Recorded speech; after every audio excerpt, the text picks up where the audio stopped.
Assalamualaikum warahmatullahi wabarakatuh. Good morning everyone. How are you today? I'm very well. Okay, before we start our lesson today, we say basmalah together. Bismillahirrahmanirrahim. Okay, I want to check your attendance. Ada yang tidak berangkat hari ini? Oh, nihil. Good. Okay, di sini Miss tampilkan gambar. Kira-kira ada yang bisa menebak ini tuh gambar tentang apa sih? Ya, bencana alam. Bencana alam apa kira-kira? Gempa bumi? Tsunami? Oke, untuk lebih jelasnya akan Ibu tampilkan teksnya di proyektor. Wait.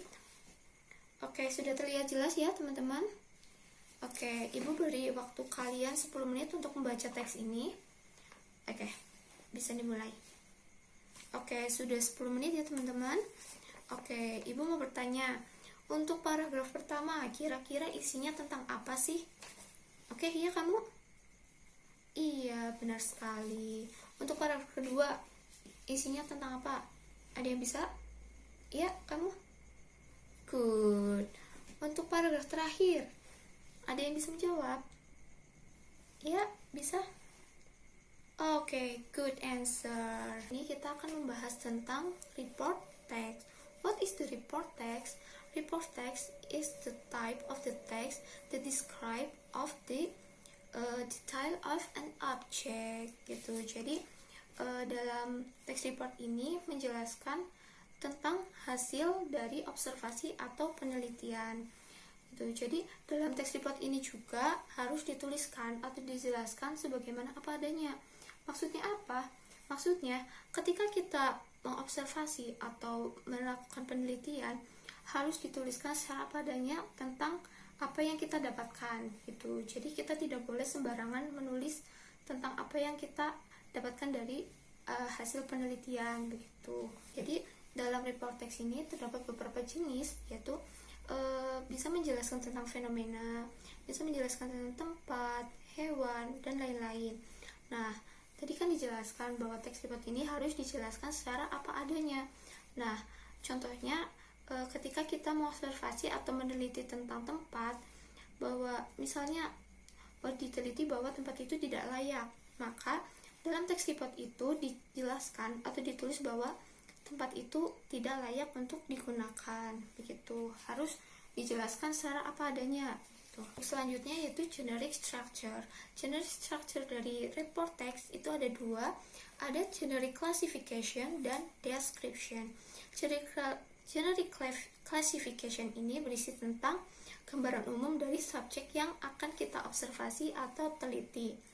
Untuk description itu detail informasi dari subjek yang kita teliti. Untuk language feature atau unsur kebahasan dari text report ini, yang pertama menggunakan simple present tense, yang kedua menggunakan general noun, dan yang ketiga menggunakan linking verb. So far, any question? Not yet. Oke, untuk kegiatan selanjutnya itu diskusi kelompok. Jadi sebelum mengerjakan tugas ini, Ibu beri kalian kebebasan untuk memilih anggota kelompok masing-masing, yang satu kelompoknya berisi 4 orang. Oke, Ibu beri waktu kalian 3 menit untuk membentuk kelompok masing-masing. Ya, silakan. Oke, sudah 3 menit teman-teman. Sudah pada di kelompok masing-masing ya. Oke, good. Oke, Ibu akan menjelaskan mengenai tugas yang akan kalian kerjakan.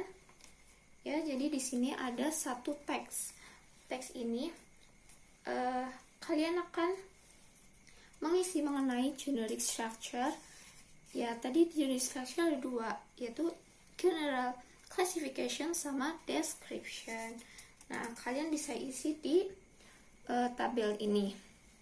Kalian bisa isi generic classification-nya itu di teks ini tuh apa aja gitu. Untuk yang kedua, mengisi tentang general noun. Jadi kalian mencari general noun yang ada pada teks tersebut, lalu kalian juga harus mengisi tentang sinonimnya gitu.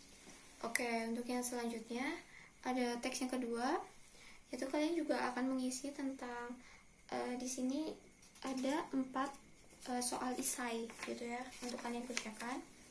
Lalu juga ada soal untuk menganalisis mengenai teks tersebut ya. Jadi di sini kalian akan menganalisis faktor-faktor apa yang mempengaruhi dalam teks ini begitu ya. Jadi dalam teks ini yaitu tentang thefting. Ada yang tahu thefting itu apa? Ya, benar sekali. Thefting itu adalah pencurian. Nah, dalam teks itu juga dijelaskan bahwa terdapat beberapa faktor yang mempengaruhi thefting ini. Nah, untuk lebih lanjutnya, kalian akan berdiskusi mengenai faktor-faktor apa yang mempengaruhi dari thefting tersebut. Nah, Ibu juga sudah membagi untuk grup pertama itu mengenai economic factor, untuk grup kedua mengenai social factor, dan yang grup ketiga yaitu mengenai psychological factor begitu. Oke, untuk sumber bacaan sendiri bisa kalian cari di internet atau juga bisa melalui sumber bacaan lain di perpustakaan. Jadi Ibu membebaskan kalian untuk mencari sumber bacaan di perpustakaan. Jadi kalian bisa melakukan diskusi di luar kelas gitu ya. Namun untuk diskusi di luar kelas ini Ibu batasi 15 menit sebelum bel selesai pelajaran hari ini sudah berada di kelas lagi ya teman-teman. Oke, karena masing-masing kelompok belum ada yang selesai mengerjakan tugas ini, maka tugas ini akan diselesaikan minggu depan, dan harapannya juga minggu depan sudah selesai semuanya dan siap juga untuk dipresentasikan masing-masing kelompok. Mungkin itu saja yang bisa disampaikan hari ini. Kita lanjutkan minggu besok. Terima kasih atas perhatian kalian semua. Wassalamualaikum warahmatullahi wabarakatuh.